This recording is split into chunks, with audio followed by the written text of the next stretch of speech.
Hello and welcome to another episode of the Two Limes and a Lemon podcast and the final episode of our spooky season cinema series until next Halloween. Joining us for the finale of the series, we have another guest appearance, this time by Rachel, who chose the movie of the day. So latch the door, grab your crossbow and make sure to check your windows for friends that may be outside, because today we'll be looking at the 2016 movie Hush. Are we having theme music? Like, how do we... Is it just start with us talking? Yeah, Dave's gonna do us some, a jingle, I think. Dave. Nah. Danielle. Two Limes and a Lemon.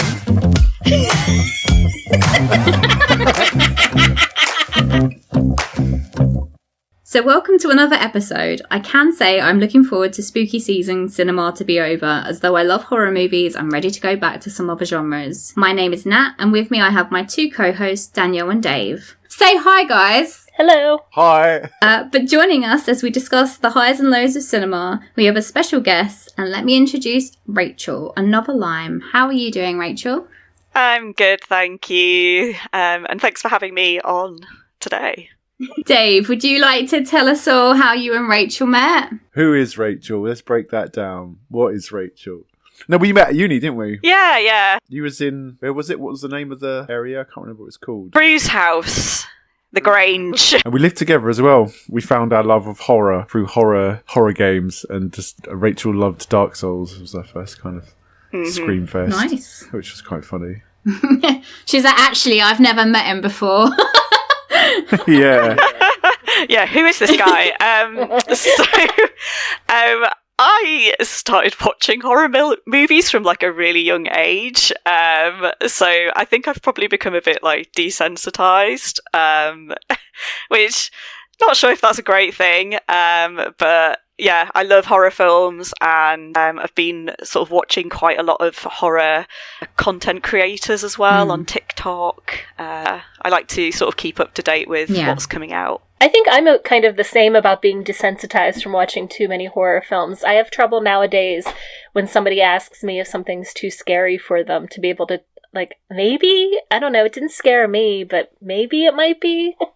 Okay, so now's the part of the podcast where we talk about what we've been consuming this week. That can be anything from film, books, food, or maybe for the theme this week, what did you do for Halloween? Rachel, as you're the guest, we'll start with you. Yeah, so I've actually had quite a packed Halloween. So last weekend I went pumpkin picking with some friends, and I carved a pumpkin and it went mouldy the next day, which was upsetting, but also spooky in a way. And then I've been really getting into Twin Peaks recently. So I watched the first and second season, and I'm on the third season at the minute. But one of the bars in York was hosting a Twin Peaks evening where there was a live band. So me and my friend went to that, and there was loads of people dressed up as characters from the show. And there was themed food and drinks. It was really fun. And yeah, yesterday I went to a friend's Halloween party, so I'm pretty fragile today.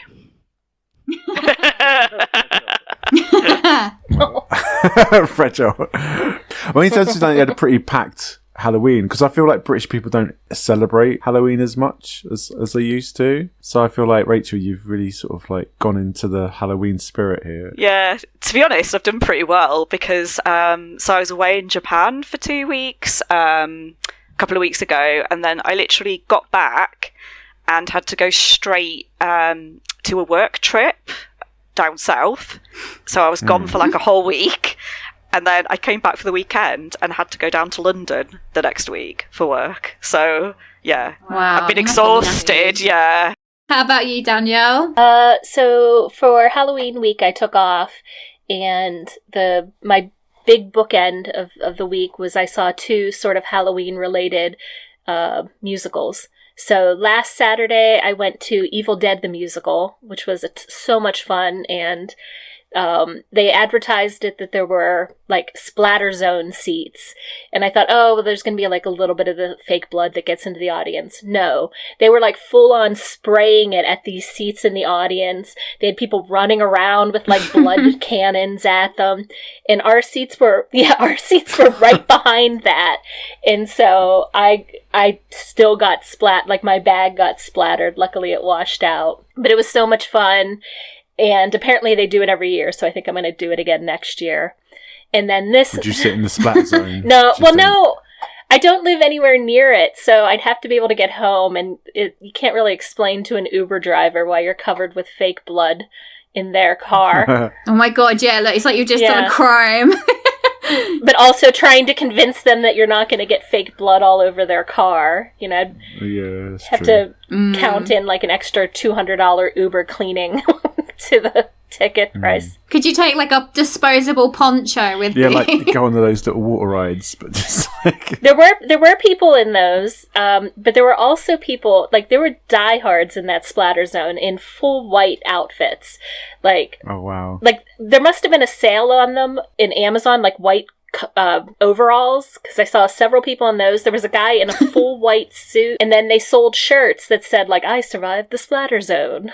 The other musical I saw is I got to see the Rocky Horror Show as like a live stage show last night, and that was a ton of fun. It's in this little cabaret style theater in the city, and Rocky Horror was something when I was younger, like high school and college, that I used to go to the midnight showings, and I knew all the things to say at the movie and when to throw things and when to do whatever. And so there was a lot of nostalgia with that one, and the it was a much more professional performance than the Evil Dead one, and also there wasn't any like blood thrown on me. How about you, Dave? What have you been up to? Halloween. I went trick or treating with my nieces, not on my own. Yeah, whatever.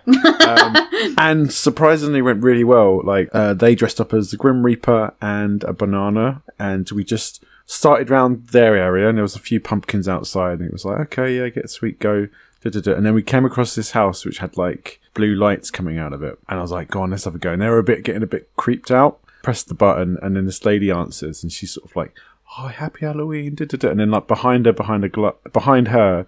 glass was this like person standing there with like a full-on clown mask and like murder look.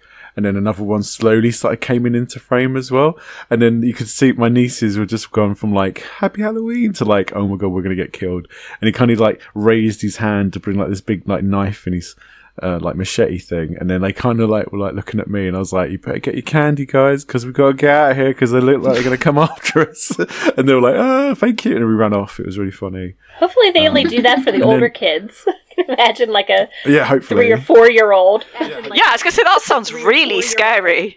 Yeah, it was absolutely terrifying. It was great. I was like, oh, they really went. I was like, oh, do you know any other places that they go all out around here? And then the youngest one was, oh, there's a lady that does a really nice house of Halloween stuff, but it's really scary. And I was like, we're going there.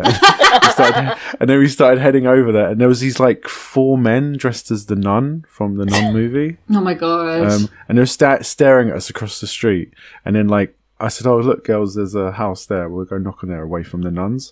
And the nuns sort of crossed the road and came over to us. And they were like, David, can we go, please? And I was like, yeah, hold my hand, let's go. And then they were like following us down the road. That's hilarious. You could tell they're walking a bit faster. But yeah, we got to the lady's house, and she did like her whole front garden was like filled with like horror nostalgia stuff, like Jason, Chucky, Scream and everything, and she was kind of hiding in the bush. You need to go over there, and then she'll jump out at you and go, happy Halloween, and then give you some sweets. But what about you, Nat? What have you been up to?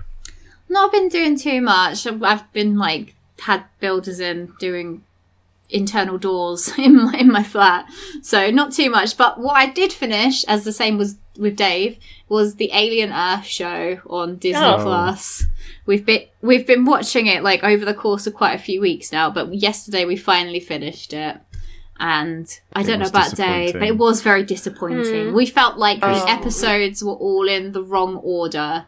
Like, they started off with like a ship that crashed, but then halfway through you had an episode that was about the crew of the ship, but to make, you already knew that they all died, so they should have had that episode at the beginning, so you would have started to care about them, and then they'd obviously would have died, and it just all seemed to be out of sync, so that by the time everything happened, you already knew what was going to happen to the characters, or you just didn't care about the characters anymore. It wasn't really about the alien either. Yeah, and the alien design looks really weird. Like, now it's so obviously just a man in a suit, and I feel like the alien design from, like, the 70s was much better. My issue with stuff like that is because they're TV shows, and I can't deal with TV shows anymore. Because it's like, especially if they're 50 minutes. If they're 30 minutes, I'll watch it. But if you're 50, it's like interesting 15 minutes, filler, and then the last 15 minutes are really interesting. Yeah. So I just feel like that's what my opinion is of TV shows nowadays. I mean, not all of them. Some of them are written very well, but yeah, ones that are a bit more flashy, I suppose. So I guess we'll move on to our main feature of today and the movie Hush. Rachel, this was your pick. So why did you pick this one out of all the horror movies out there? So basically, I saw this film a few years ago, and I did not think it was very great. And I thought you were going to be like, I love it. No. I learnt sign language and made loads of friends who are deaf. Yeah. So, yeah, I'd seen quite a lot of people in, like, the horror community, like, mention this film as being, like, you know, like a good horror film. And I was just like, no, why? Why does everyone think this? So I was just like, okay, maybe I need to rewatch it. And it is directed and written by Mike Flanagan, and I really like the shows that he's done on Netflix. The Haunting of Blythe Manor and Midnight Mass. So I was like, I feel like I should give it another go. Okay. Would anyone like to give a brief synopsis of what Hush is about? Okay, so we follow Maddie, who got sick when she was younger, meningitis, I think it is. Mm-hmm. Yep. Right? Yeah, so she got meningitis, and that stopped her from talking, and she got deaf. So she's a mute, and she's deaf, and she's a writer, and she's stuck on which ending to pick from her book. And her friend comes over. He sort of shows her relationships with her mate, and where she's living out in the middle of nowhere.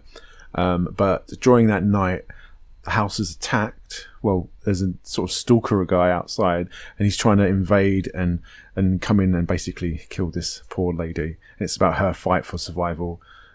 With the interesting concept, because obviously she can't hear or say anything, so it's kind of like a house invasion film, but with these extra problems that she has to deal with. And that's essentially the film. Yeah, pretty much, yeah. But we'll start with Maddie, our protagonist. What was everyone's thoughts on Maddie as like the force of the movie driving the plot? I like her as an actress. I don't know if this is my favorite thing in her, but her name's Katie Siegel, and she's married to Mike Flanagan. And apparently they met on the filming of Oculus, which was one of his earlier films. And then while on a date, they conceived this film together. Like, they hashed it out on a date, and then he, made it, and then soon after probably married her. Was she like, I'm terrible at learning lines, so we're going to have to do this? Yeah, I want, no dialogue. Well, the thing I thought about this was that was sort of the gimmick he wanted for the film. He wanted to do a horror film with almost no dialogue in it. How did you feel, Danielle? Because we watched an alien film last week. I was going to say, would you like another one? Well, I don't know if we want to jump into this already, but in kind of looking up trivia and things about the film, and in kind of like Rachel had watched it soon after it came out. It was like a Netflix original, so they were like highly promoting it when it came out. And viewing it from like 2025 eyes, I was suddenly like struck with, if it were filmed nowadays, they would have gotten a deaf actress to do this. Does the deaf community have an issue with it? And indeed they do. Yeah. And so I felt like, yeah. And, but back to Dave's point, like, we watched it within this like Halloween season of episodes. We've watched 2 films that had almost no dialogue in them. And that's true. It's just the silent movies. Yeah, I think it can be done, and I think it can be done without sort of making a disability as the gimmick. Sorry, that went off. No, that went fine. totally off from what I thought of the actress. I like her. I think she's pretty. What about you, Rachel? What do you think about the main character? Is she smart? Does she make right decisions? Or? She does make some smart decisions, I think. I'd say certainly more than the antagonist. Yeah. Yeah. The thing that kind of made me laugh at the start is, like, I always feel like women in horror films are either writers or artists. Oh, yeah, that's true. Yeah. It seems to be like a really common thing. Yeah. So when it was like, oh, she's a writer, I was like, oh, for God's sakes, of course she is. I didn't understand why she was living in the middle of nowhere. Mm-hmm. Well, even her family are like, why are you living out in the middle of the woods at one point? Yeah. It's not because she's running away from her partner. Something I read up whenever looking at like the deaf community reaction to this, I found some Reddit post that said she actually behaves like somebody, or similar to somebody who's afflicted with deafness later in life. And they said that kind of isolating themselves from society is something they use as a coping mechanism. Okay. Mm. Oh. But again, 2 Reddit posts, so I don't know how accurate that is. Yes. From her and the director. I did think she was a smart protagonist. Like, she did do some things, like with the car alarm, making it go off to make a decoy, and yeah, she made some smart choices. However, that seemed to be like the first half of the movie.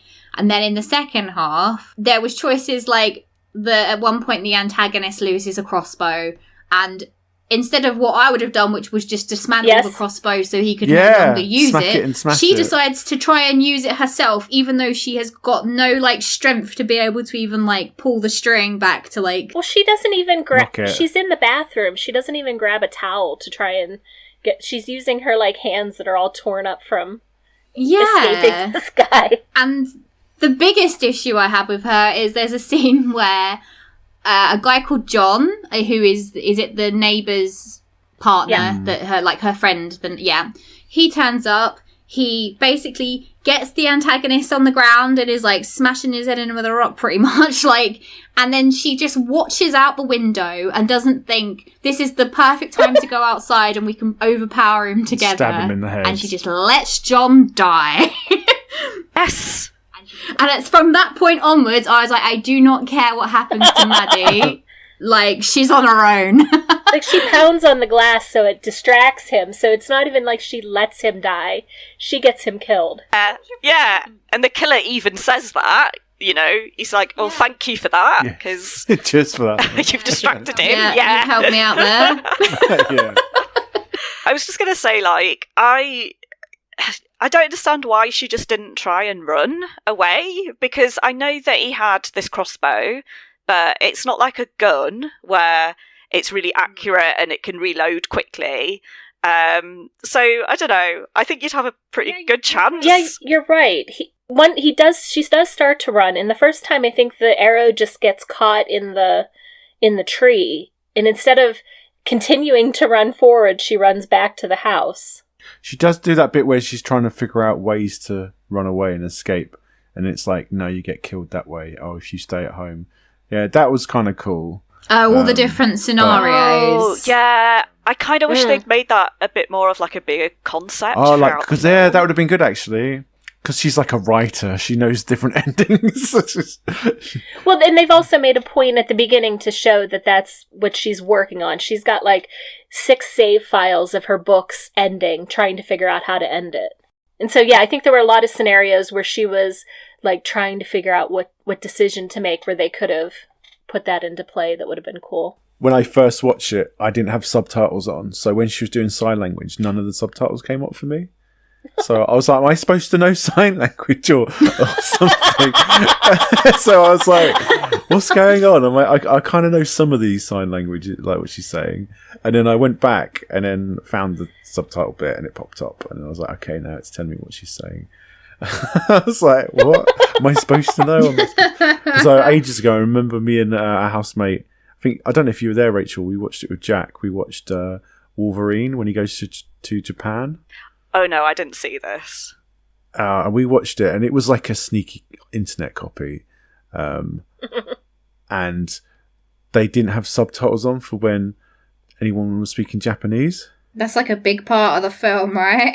Yeah, it is. So we thought, it just hasn't got subtitles. We're supposed to be as clueless as Logan is, because Logan doesn't know what they're saying either. Yeah. But when I watched it properly, there's subtitles, and you're supposed to sort of be like laughing along, like, he doesn't know what they're saying. But we were just like, we don't know the context. What's going on? So yeah, it was almost the same then. But I feel like the antagonist, with the mask on, was really creepy. Yes. Like when she peeks round the door and he's standing there, I thought, okay, this is really well done. And I hope that he stayed in the mask a bit longer. Because as soon as he revealed the mask, I was like, it's like Jeff from Accounting. Yeah, it's the same as any horror. Where they reveal too much of the monster, it then becomes unscary. Yeah. Well, I thought that their idea was to be like, this very normal looking guy, aside from like the weird neck tattoos, it is doing this. Oh, that's so much creepier. But it had the opposite effect. Yeah. It's because the mask made him like inhuman, but as soon as you take it off, because obviously you can't see any of his facial features. Yeah, it was a good mask. But Rachel, what did you think about that? You said he was not a very smart antagonist. What made him an idiot? Well, yeah. So obviously he takes the mask off, and he does that to say, "Oh, you've seen my face now, so I have to kill you." But then he just looks like some normal bloke that's, just works at a petrol station or something, like. Yeah. And it works at Go. Works at Go. And there's like no reasoning for what he's doing and why he's doing it, and why is he in this wood, and why does he have a crossbow? Like, it's so strange. And yeah, there was like quite a few like instances in the film where he starts off by making some like clever choices, like he slashes her car tires, he cuts the power, but then there's that bit where he like sticks his arm in through the window, and then she of course just hits him with the hammer, and it's just like, I don't know, it just seems a bit comical at some points. And like she could have had a gun in her house, like, and he just didn't think about that. Yeah. What annoys me in those sorts of films, like you just said there, he slit all her tyres on her car. That doesn't mean she can't drive it. Like, it just means that the steering isn't as good as it should be. And in loads of films, they're like, I can't go anywhere because my tyres are flat. It's like, you can still use a car with flat tyres in an emergency situation. See, I don't know that because I can't drive. So, well, let me tell you, if you're ever in that, you can still drive it. Where's the key go? Where's the key go? I just want to mention as well that she disarms him partway through the film. She gets his weapon off him, and I'm just like, this guy's meant to be some like crazy serial killer, but it just seems like, I don't know, he doesn't know what he's doing. Mm-hmm. I feel like he was toying with her a lot. I think that was his main premise. Because when he's killing the friend at the start, she's just carrying on with her cooking. I felt sorry for that friend. She's like, help me. And he's like, nah, I'm just going to do my stuff. He's kind of like, oh, this is different for me. I can just play around with this person kind of thing. But I feel like it was just too much, because I just felt like it's just one scene of her looking out a window from one side of the house. He'll do a walk around, and then she'll run over to the other side of the house and watch him walk around. Then she'll go upstairs, watch him walk around. I was like, I don't know what the game is here. It's like, it's trying to do a cat and mouse thing, but it's like she'll try to escape. Oh, she'll get to the car at most, and it's just to run back. The only bit I thought was really intense is when she's got the crossbow at the top of the stairs. No, she's on the roof, isn't she, when that happens? And he's trying to chase her down. That was the only bit where I thought that was really intense, that bit of the roof scene. Other than that, I was like, it's a bit slow. I didn't know where it was going. I felt they were well matched, to be fair, like, as a antagonist, protagonist. And I feel like by the time that, obviously, he gets killed, there was kind of like a respect there, because it was like, yeah, he's put her through all this stuff and he knows that she was at a disadvantage, but there was kind of like a respect that she had managed to like get that far. Did like her mangled hand though. That was good. Oh, yeah. I thought that was like a fake hand, but then she's moving it around, so they've done something with her finger to make it look really broken. I thought the scene where the neighbour's husband comes round and the killer's pretending to be a police officer. It just, it was so awkward. Yeah, it was a really awkward scene. It was, yeah. No badge, no nothing. No, there's no police car anywhere. There's just on his like normal patrol in the woods on foot at night. Well, he also said he got called in and there's no extra car there. Yeah. It's like, where's your car? Fuck. I was thinking though, like, in practicality, how hard would it be to sneak if you couldn't hear if you were making noise or not? True. You'd never know. You're like, I'm so stealthy, but like you've got like squeaky shoes or something. Yeah, that was something I was waiting for. Well, especially like she gets on the roof, this old metal roof at one scene she tries to sneak out on, and I thought, oh, definitely that would start creaking. But it doesn't make any noise as she goes across, which I thought was a bit disappointing. Yeah, no, it definitely should have been like her thinking like, oh, I've got away with it, and he's just like, I can hear you. Watching that house, I was like, oh, this is sort of would be my ideal to kind of live out in the, secluded, quiet, whatever. And I thought, well, you're kind of like, it's like a balance between getting like good natural lighting in your house and having it safe from intruders, because she had so many windows, and I just thought, oh, it's so easy to tear through that. But apparently, at least those sliding glass doors were shatterproof. Who knows about the windows? I did think she should have gone upstairs earlier in the movie rather than staying on the ground level. Yeah. Because I was like, he's literally like looking in every single window, so I'm like, just remove yourself from that bit and get upstairs. Close the curtains. Done. Yeah, exactly. So he doesn't know where you are all the time. Do you think when she got hit with a crossbow bolt and she went upstairs, she pours the alcohol on it? I was like, okay, she's got medicine and she's got the medicine cabinet. She's got, first things first, pour the alcohol on the wound. But I thought she was going to get like a bandage to wrap it up, but she kind of just pulls the jeans back over and then ties it up. I was like, we're not going to like dress the wound, because it's still going to be bleeding out, isn't it, technically? Maybe she doesn't have any bandages and plasters ain't going to cut it. Well, when he gets injured, he grabs some of the friend's shirt off and ties off his wound. Yeah, I was like, surely she must have something to sort of tidy it up. I was like, okay, she's been smart here. Yeah, clean the wound first, and like, oh no, just put your trousers back up. That's sorted. It's just gonna still leak. Yeah, your dirty trousers back on that open wound. Yeah. One thing that I did think was a bit of a I don't know if it was like a mistake, was when she's talking to her friend at the beginning in sign language, she says that the voice in her head, like her inner monologue, is her mother's voice. But when she's going through all the scenarios, it's in the actress's voice. Yeah. Well, she went deaf when she was 13, I think. And so I guess presumably like it's her thinking of herself, or maybe that's supposed to be her mother. I mean, it would have been neater if they had like her mother talking to her instead of the actress again. Yeah. But well, that leads to some discussion about the choices they make using her deafness as a gimmick and whether they're believable or not. And looking online, I found some people picking out the same points that I did, but even like while watching it, I wondered, like the scene where she's cleaning up the kitchen and Sarah comes and starts pounding on the glass. I would have thought she would have felt some of that like reverberation. Well, it's supposed to be like deaf people can still hear like the vibrations when they go to concerts and things. So yeah, I'd have thought it would have been similar. And they made a point of saying that's why she had the smoke alarm so loud, was to... Yeah, for the vibrations, yeah. Uh-huh. So I would have thought that sort of pounding on the window would have done something. And then the other scene that I thought was a bit unbelievable is she's in the bathroom and he's somehow gotten into the house in the bathroom and he's like sitting in the tub behind her. How did he get there? Mm-hmm. Yeah. That was weird. Well, it's like the glass. You see the glass falling behind her into the tub, don't you?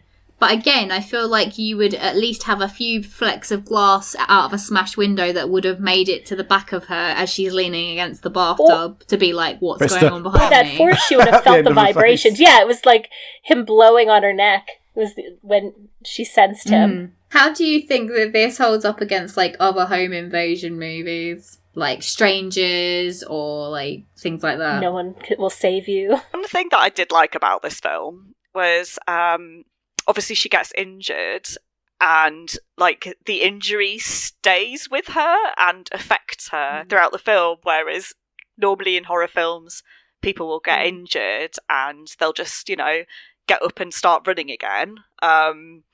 So yeah, that was good. Although, yeah, the killer did get stabbed in the arm with the hammer and then continued to use that arm to like wield his knife. So apparently that didn't affect him at all. So yeah. Also, I didn't understand. It seemed like from the leg, she gets shot in the leg with the crossbow, and then from bleeding out from that, she's like losing consciousness almost. Like they do this effect where the vision, like we're seeing through her vision, it gets kind of like foggy and fades away, and she's getting like cold. I didn't know if she was dying from this wound, but she's like clearly about ready to like pass out, and then she kills him in the end, and that's all gone. She's perfectly healthy. The cat's with her now. It's all fine. I feel like Strangers, like you said, Nat. If I compare it to that, I'd say, I mean, Strangers is a better film. Strangers 2, maybe not, but Strangers 1 with Liv Tyler and that other guy, I thought that was a really good house invasion film. Just and they keep their masks on. And they keep their bloody masks on until the end. Sort of tense in comparison. I think Hush was quite tame. Yeah. Although it had some tense moments, I think, there's other house invasion films that are a bit more like, I remember watching Strangers at the cinema and being like, ugh. I suppose they are quite similar in the fact that the killer's not really got a motive of why they're doing it either. It is literally just like they've just come across the house and they've decided to like upset whoever's inside. Well, I think also with Strangers, if I remember correctly, we stay with the two protagonists in the film. We don't see them sort of like skulking around the house to get to the next part to scare her. No, pretending they're police officers. Yeah, so maybe that lended more to the creepiness, that it just was like the strangers just kept appearing and they couldn't get away from them, whereas this guy, we just kept seeing him stomping around the house. Do you reckon we needed like a reasoning for the killer to kill people, or did it work as it is? No, I mean, I think a lot of these, for me at least, a lot of these home invasion ones, the scare is that it's completely random. I think it's why I don't enjoy watching them in general, because it's one of these scenarios where it's harder to talk yourself out of it's not possible for you. Yeah. You know, like I watched like a ghost movie and I'm like, oh, nobody died in this house. I don't need to worry about ghosts. Ha ha ha. But like a home invasion film, that could happen to anyone, anytime, especially when you have these killers that have no like motivation for it. I think, I don't know, like, it was just that he just seemed like such a normal guy.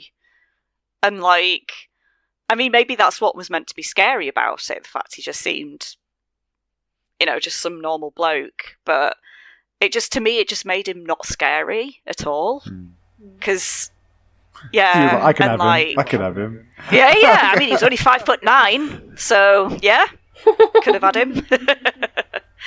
I was going to say, actually, I've seen another film more recently, which has like a similar idea where the victim is deaf, and I think that film does this, takes this idea and kind of executes it more effectively. So it's a Korean film called Midnight, and it's basically there is like a serial killer who's targeting women at night, and he basically runs into the main character and her mum, who are both deaf, and I think they see him murdering somebody, so then he like has to target them. But it happens like outside, so like there's other people about, and he uses the fact that she's like deaf and mute against her. So like he's like, there's one scene where she's running away from him, and he shouts at people like, oh, she's my sister, and she's really ill, and she's like just ran out of hospital. So it's kind of like, to me it just seemed a bit more scary, because it was like more of a disadvantage. And it sort of looks more at the way in which society disables her as well. One of the annoying things actually I've just remembered was there's a bit where she's on the roof and she throws a torch off into the woods. And then she doesn't she uses it as like a decoy, but then she doesn't actually get down off the roof and start running straight away. She leaves it like a good few minutes. No. She proper flings it though. It goes real far. Yeah, she's got a good throwing arm, She should like some javelins up there. She'd be like, Vroom. Just throw the darts at him. Don't worry about the crossbow. At the ending of it, I thought they definitely used like the whole Chekhov's gun premise, where like everything she uses finally in the end to kind of like solve her dilemma is shown in the beginning. So they set up, why does she have this smoke alarm with the bright light, but they make sure to show everything that's gonna like win the day earlier in the film. Close up of her opening up the bottle of wine. So we'll go into scoring.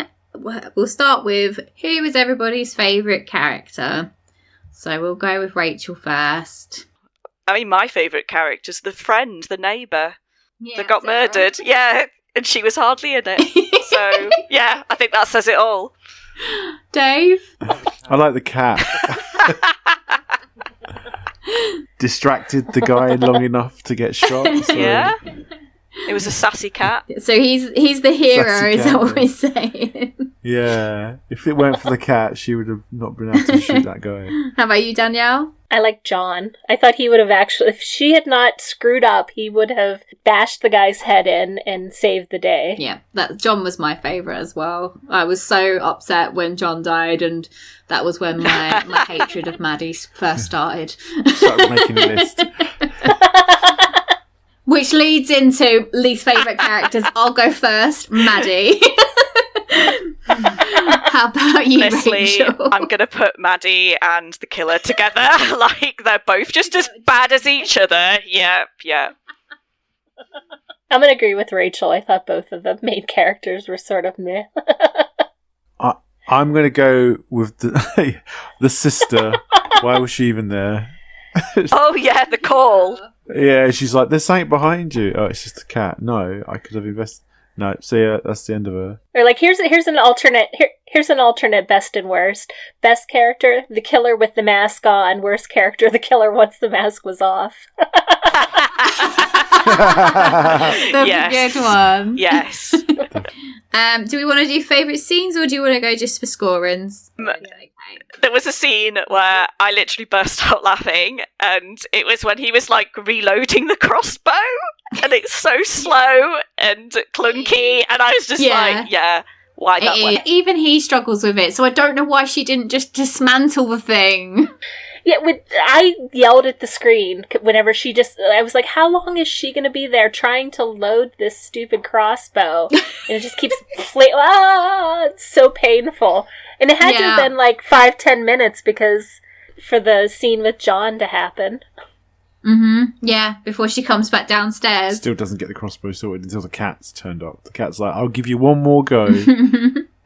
I'll say my favorite scene is the cat at the end just like shows up and it's like, oh, food, great, okay. So did I miss anything? I think even though I liked John, I think that scene was probably my favourite scene because it got me the most involved in that I was like shouting at the TV like, just go out and help him. So, scorings out of 5. We'll start with our lemon today. Danielle, what are you going to score the movie? I think it was well made, but story-wise, content-wise was sort of this. I'll give it a 2. I enjoy Mike Flanagan. It's fun to watch like an old film of a favorite director, but I'll say, for those of you that do like the Mike Flanagan Netflix things and you want to go back and watch a Mike Flanagan, watch Oculus. I think that's a much better early film by him. How about you, Dave? I'm the same. I'll give it a 2. 2 limes because mostly, same kind of stuff. Didn't really do much. Wasn't anything brand new that I haven't seen before. I give it the 2 because of the special effects on her hand. I really like that bit when her hand's all like mullered, and I was like, "How did they do that?" That's the only bit I was like, "How did they do that really well? Did they just CGI her hand?" I was like, "No, because she's moving her." I thought it was like a glove or something she put on, or she was hiding a real hand, but then it started moving, so I was like, Yeah. So yeah, the special effects makeup, well done. And you, Rachel? Yeah, same too. Again, it's, good special effects, well made, but yeah, the story's just got like plot holes, and I don't like the characters, so. Well, I gave it a 3, so obviously I enjoyed it more than everybody. I think because we'd watched so many films recently where I'm like, I just want it to kind of end. I never had that feeling with this one. Like, I was interested in it all the way through. So I gave it a 3. Oh. Right, so I think we're done with Hush. Hush. Did anyone want to do the outro today? Well, we're going to be moving on. The next set of episodes, we're going to be moving on to a new series. We are. Out of spooky season. We could say thank you, Rachel, for joining us on this episode.